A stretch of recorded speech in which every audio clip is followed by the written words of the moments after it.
I gifted my parents a $425,000 seaside mansion for their 50th anniversary. When I arrived, my mother was crying and my father trembling. My sister's family had taken over. Her husband stepped toward my dad, pointed to the door, and yelled, "This is my house. Get out." My sister laughed until I walked in and silence fell. My name's Thomas. I'm 37, the eldest kid, the one who fixes things. I'm a neurosurgeon. I live out of a locker at the hospital and a suitcase at home. I track my life in 4 a.m. pages and/or schedules. I don't drink much. I run when I can. I save almost everything I make because I grew up on overdraft fees and we'll see next month. I was the kid who translated grown-up panic. It'll be fine. I'd say at 10 years old while mom cried over late rent. I learned the taste of fear and the shape of emergencies. I learned to be useful. 2 weeks ago, my parents hit 50 years married. I wanted them to have a real win. A place where the air smelled like salt and the floors didn't squeak and nothing reminded them of coupons or secondhand furniture. I found a small blue house above the water, a little crooked, yes, but warm. White deck. 2 palms out front. Windows that sing when the wind pushes in from the bay. $425,000. I closed it in their names, set up the utilities, stocked the fridge, hid a note in the silverware drawer. For late mornings and loud laughter. Love, tea. I didn't tell anyone else. Not even my sister. On the day I drove down with a cake and a bottle of sparkling cider, the ocean was clear and the sky was that annoying perfect, and I felt stupidly happy. I parked in the driveway and saw someone else's SUV already there. That wasn't right. The front door was wide open. The screen banged in the wind. I stepped inside. My mother was in the kitchen holding a dish towel like it was a white flag. Her eyes were red. My father sat in a chair, shoulders hunched, hands shaking. Boxes everywhere. Loud voices from the hallway. A child's cartoon blaring in the living room I hadn't even turned on yet. I barely got out. Mom. When he appeared, my brother-in-law, Kyle, bare feet, beer in hand, football shirt. He planted himself in front of my father, jabbed a finger toward the door, and yelled, "This is my house. Get out." From the couch, my sister, Julia, laughed. "Relax, Dad. We're just getting settled." The plastic cake lid dug into my palm. Something in me went very, very quiet. I should explain the backstory before the room I loved turned into a battlefield. Julia is 2 years younger. In our house, she was the artist, then the free spirit, then the "it's just a rough patch." My parents did what they knew, sacrificed, defended, minimized. I did what I knew covered. First it was textbooks, then a semester, then a down payment for her first apartment, just until Kyle's startup lands. When the startup landed, it was on my wallet. I paid for braces for her oldest when their dental plan had a weird deductible. I financed a used minivan when the bank said no. I co-signed a lease after the eviction. There are Venmo notes that read like diary entries. Julia, electric bill. Kyle, job interview suit. School trip for Mia. Rent, again. Just this one last time. Every transfer felt like control, like I could sand down our family's big, ugly edges. I was wrong. My parents helped too, in smaller, more bleeding ways. Mom packed groceries into Julia's trunk and called it cleaning out the pantry. Dad let Kyle use his tools and get practice on repairs that ended up costing more to fix. The chorus never changed. You know your sister. Not everyone's like you, Thomas. You were born old. In residency, I slept on call room mattresses and sent money on broken Wi-Fi at 2 a.m. because the landlord is threatening to change the locks in the morning. Somewhere along the line, I became a card you swiped without thinking about the balance. When I found the Seaside place, I planned it like a surgery. I put the deed in a trust with my parents as lifetime beneficiaries. I paid the taxes out 20 years on a dedicated account. I prepaid the HOA. I replaced the locks and then looked at the keys in my hand and felt like I was holding a life raft. I told Mom and Dad 1 week before the anniversary so they could cry in private and not drown in attention. We drove down together. Dad touched the banister like it was a violin he used to own. Mom opened each cabinet and exhaled. We sat on the deck and listened to gulls. I said, "It's yours." Dad tried to speak, but his voice broke. Mom said, "It smells like lemon and open windows." I stayed overnight on a blow-up mattress to test the plumbing. Everything worked. The next morning, I returned to the city to do a decompression on a little boy with a tumor the size of a plum. The house stayed with them. Here's where the system did what systems do. Julia called Mom day 2. "Are you at a beach?" "Whose house?" "Mom, terrible liar," said, "Oh, we're visiting a friend." By dinner, Julia had triangulated the address from a blurry sunset photo in Dad's Facebook post. View from our porch. She arrived with Kyle, 2 kids, a dog, and the kind of entitlement you can smell from the driveway. Mom told me later on the phone, voice small, they just wanted to see it. Then, they're staying for the weekend. Is that okay? I said, it isn't a rental. She said, we'll talk when you come down. By Saturday morning, my father was texting. Some confusion about the house. Julia keeps saying family home. Can you come? Then nothing. Then the call I didn't pick up because I was scrubbed in. Then the selfie from Julia in my parents' kitchen, captioned, home sweet home. Hashtag manifesting. Comments from her friends rolled in. So deserved. Beach era. One from Kyle. Finally, a place where the kids can be kids. My palm started to itch where the scalpel handle rests for hours. I sent Dad a text. On my way after surgery. Don't sign anything. Don't agree to anything. Love you. I drove straight after discharge. I rehearsed soothing words. We will reset this. We will breathe. We will set rules. I walked into the open door instead. Kyle's voice was already up here. You two are old. Stairs are dangerous. You'll fall. This is a family house. We're family. We'll manage it. Mom tried.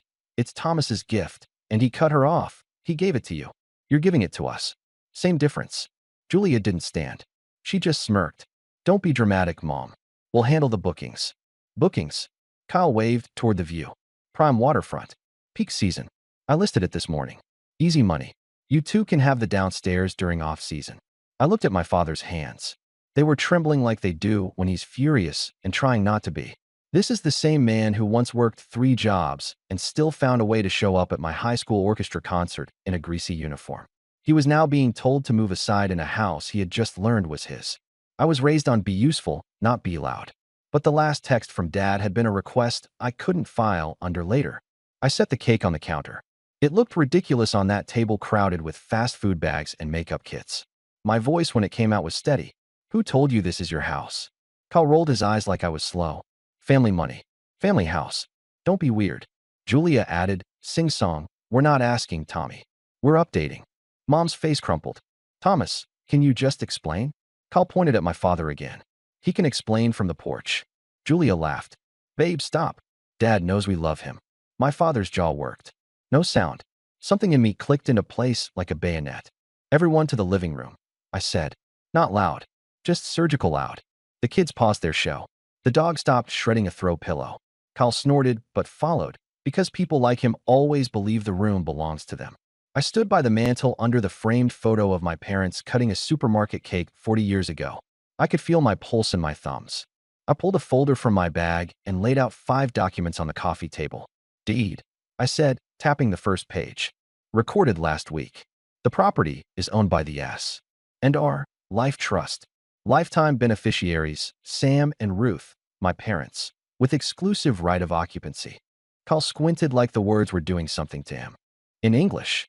In English, I said, you don't get a key, Kyle. He laughed. Bro, try and stop me. I tapped the second page. Trust instrument. Successor trustee. It gives me the duty to maintain the property for my parents' comfort. It also gives me the obligation to remove anyone who interferes with that. Julia's tone slid sugary. Thomas, you can't be serious. We're helping. I slid the third. A color screenshot. The Airbnb listing you just posted using photos you took without permission. The description. Entire home. The house rules. No owner on site. The availability calendar. Booked out every weekend through August. The payout bank account ends in digits that match yours, Kyle. I blurred them for the kids. Kyle shifted. So what? Your parents could use the cash, man. I put down the fourth. A printed group chat thread from last night that Julia didn't know Dad had forwarded to me. Her messages in gray. We'll get him on board. He always caves if Mom cries. I'll guilt him about med school loans. So excited to finally have a beach base. Julia reached for it. I covered it with my hand. I placed the fifth, a laminated copy of the HOA rules. I ran my finger down to the clause. No short-term rentals. Here's what's going to happen, I said. You're going to pack your things. Today, you're going to delete the listing. You're going to text every person who booked and tell them the home is unavailable and issue refunds. You're going to apologize to Mom and Dad for frightening them in their own kitchen. And you're going to leave this house key on the table. Julia blinked like she'd misheard. Then she laughed, trilling and high. Or what, Tommy? Or, I said, I will perform my duty as trustee. Kyle took a step toward me. Duty this, he said, and he actually puffed his chest like we were 12. Mom whispered, Kyle, please. I don't like yelling. I like precision. So I kept it surgical. I set my phone on the table, screen up. On it, a drafted email to the HOA board with attachments. A second email to their council. A third to the county recorder with the Airbnb link and a request to flag the parcel for illegal use. A text thread open with a locksmith named Victor who was parked 2 houses down because I called him from the highway when Dad sent that first some confusion. Kyle saw it and shuffled his weight. You wouldn't. I would, I said. And I already did. Julia reached for Mom. Mom, tell him. Tell him this is family. Mom didn't look at her. She looked at me. Thomas, she said, voice trembling. Do what you need to do. Kyle's face changed. He pointed to the door again. The same stupid gesture that had lit the fuse. Old man out. I stepped between Kyle and my father. My hands were steady because I've held brains that pulsed like birds. Point at my father again, I said quietly. And the only door you're going through is the one Victor is about to lock from the outside. Silence. Not even the cartoons. Julia tried a last angle. You're cruel, she said. You're abandoning your family. I exhaled. I am done being your wallet. That's not abandonment. That's a boundary. Kyle muttered. We'll see about that. He lunged for the folder, maybe to grab the deed, maybe to rip up paper like that could kill a trust. I simply picked up the papers, tucked them away, and turned to Dad. Dad, I said, would you like to stay in your living room? He swallowed. Yes. Then everyone who doesn't live here, go pack. No one moved. The doorbell rang. Victor, right on time. It took 3 hours because chaos always takes longer to unwind than to start. Victor changed the deadbolt while Kyle performed a quiet little tantrum in the driveway. Whisper yelling at Julia, kicking at the curb, calling someone to check a legal thing. The dog barked itself hoarse. The kids moved like embarrassed shadows, stuffing clothes into tote bags while half watching me as if I might explode. I didn't. I sat with Mom at the kitchen table and made tea in the kettle I'd bought. She kept dabbing her eyes with a napkin. I didn't want to tell you, she said. I thought we could smooth it. They came in so fast. They said it would be easier for us this way. No stairs for your father. Less to clean. They said they'd take over the hard parts.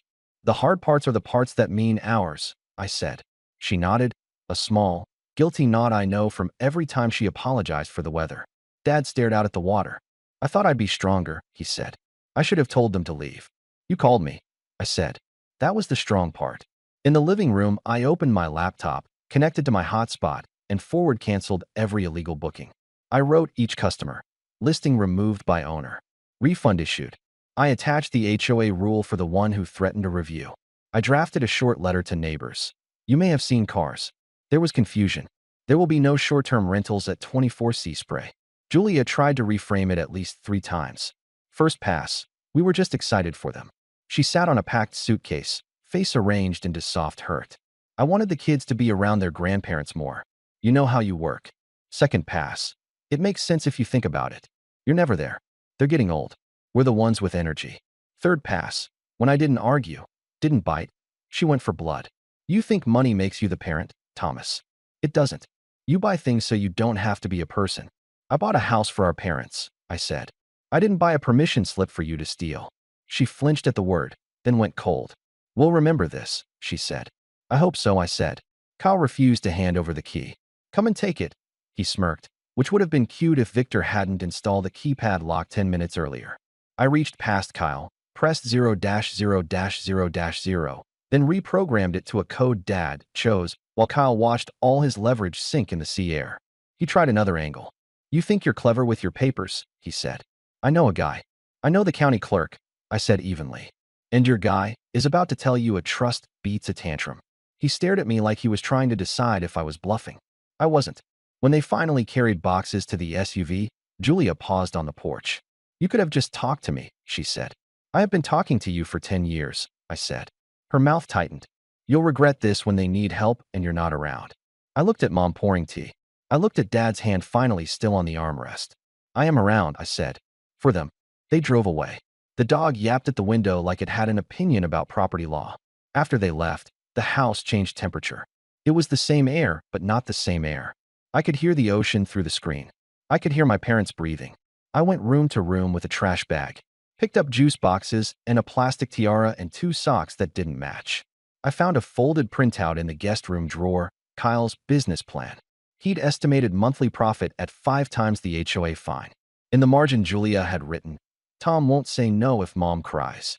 I put the paper down like it was something sharp. Mom kept apologizing for the mess. I kept saying, "It's just crumbs." When the sun slid down, Dad took my arm. "Son," he said, "I don't know how to say this without sounding like I failed you both." "You didn't fail us," I said. "You gave us everything you had. You gave too much to her for too long." "We all did." He nodded and didn't argue because it was true and the truth was a relief. I made a simple dinner. We ate on the deck. Mom told a story about her first apartment, the one with the mouse she named Bernard because he only came out on Sundays. Dad laughed the laugh I only hear when he's not being careful for everyone else. My phone buzzed like a nest of hornets. Text from Julia, "You made Mom cry." From Kyle, "Cease and desist, Dr. Boy." From an unknown number that turned out to be Kyle's cousin, "We're coming down next weekend, right?" We already invited people. I put the phone face down and ate my salad. That night, I set the alarm system. I installed a camera on the porch with a ridiculous smiling chime, so even my parents would like it. I put the codes in a folder labeled "Happy Things" with big letters my father could read without his glasses. I left copies of the trust, the deed, and the HOA rules in a drawer called "Boring Armor." On my way out, Mom stood in the doorway with her sweater pulled tight. "I'm sorry it came to this," she said. "I'm not," I said. "It needed to." The next week, everything wobbled like a table with one leg too short. Julia ran a loud campaign in the family chat. Thomas stole a house from the grandchildren. Screenshots poured in from cousins I barely speak to. Julia's Instagram stories, blank background, white text, "When money makes you cruel." Then a photo of my car in the driveway with "Some people think they can buy love." I didn't reply. I built a small wall. I called our aunt who still says what she means. I explained, in simple lines, that the house belongs to my parents and will remain that way as long as they live. I asked her not to carry our pain like gossip. She said, "Finally, Thomas." And that was that. I wrote Julia and Kyle one email. Polite, firm, boring. I included 3 bullets. All contact regarding the house goes through me. You do not have permission to enter the property. Any violation will result in action from the HOA and our attorney. I CC'd myself. I CC'd nobody else. I set the email as an auto-response to any of their future messages about the house. I promised myself I would not negotiate with a story that always ends the same way. 2 days later, a notification pinged. "New booking request, Sea Spray Cottage." Kyle had relisted under a different account with a photo of the back deck. I forwarded it to the platform's trust and safety with the deed and trust attached. 10 minutes later, listing removed. User banned. I didn't feel triumph. I felt like a janitor at a stadium after a game, just doing the work. Dad called me one morning to say the house smelled like toast and salt and that he slept through the night for the first time in months. Mom sent a photo of her feet on the deck rail, ankles crossed, nail polish bright pink like when I was 5 and thought she was movie star beautiful. They looked light. In the background of all that softness, Julia kept scratching at the wall. She sent me a payment request in an app for emotional damages. She mailed my parents a letter that began, "As your primary caregiver," which was a sentence that had never been true. Kyle posted a meme with a syringe and a $sign like I stole organs for money. Their noise didn't change the air in the little blue house. One night, Julia called from a blocked number. I answered because I'm either soft or hopeful. She went quiet when she heard my voice. Then she tried a new tactic, a whisper. "Tommy, listen. We're behind. Kyle lost his contract. We're going to lose the apartment. The kids." I closed my eyes. There is a point where empathy becomes gasoline. "Julia," I said, "I will not discuss the house." "So money matters more to you than family," she snapped, mask back on. "Boundaries," I said, "are how I can be family and not a bank." She hung up. I let the silence sit like a patient in recovery, monitored, protected, painful in a healing way. 2 weekends later, I drove down early. Coffee in a thermos, stethoscope still around my neck from habit. The water had that flat silver look like it was resting between breaths. I fixed a sticky door hinge. I put tennis balls on the garage shelf at the right depth so Dad could pull the car in without bumping the wall. I labeled the breakers because Dad loves labels. Mom made pancakes, burned the first batch, laughed. We sat at the table and spoke about groceries, about the neighbor named Jan who leaves shells in a jar on the fence, about the pelican who refuses to be dignified. No one said Julia for an hour. It felt like a clean countertop. After breakfast, Mom touched my hand. I'm going to talk to your sister, she said. Not to argue. To say no. I'm not asking you to choose, I said, and I meant it. I'm not interested in that scorched earth thing where people declare winners. I wanted my parents to have a porch in peace. Mom smiled small. It's not choosing, she said. It's stopping the pretending. Dad cleared his throat. I should have taught that better, he said. I taught you to work. I didn't teach you to stop. You taught me to love and to stay, I said. I'm just learning the without being eaten part. He laughed, low, grateful. I walked the perimeter and tightened the gate latch. I checked the camera angle. I printed a little sign for the entry table. Welcome home, Sam and Ruth. It felt corny and exactly right.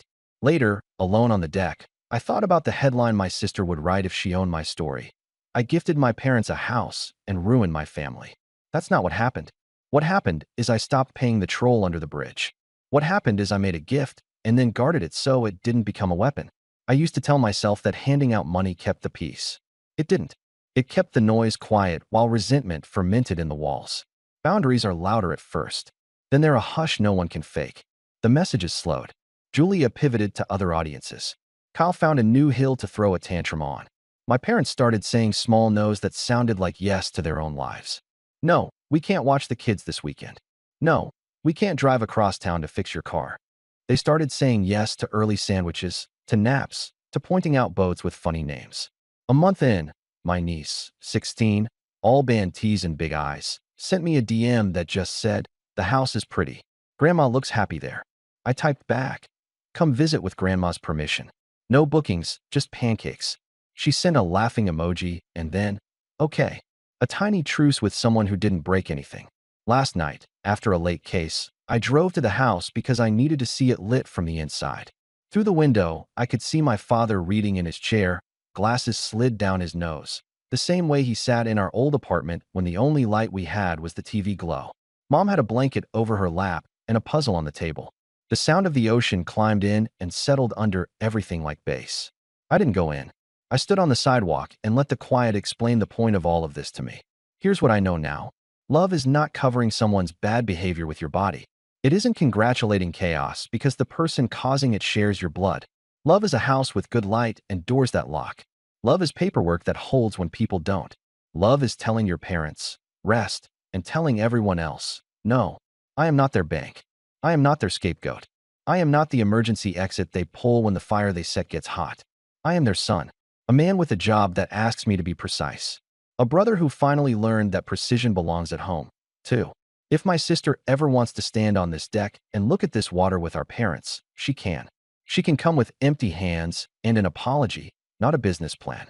She can be family without touching the thermostat. Until then, the house stands. The locks click. The gulls argue. The windows sing when the wind pushes in from the bay. Inside, my parents breathe easy. That's the moral if there is one. A gift should not cost you yourself. And a boundary is not cruelty.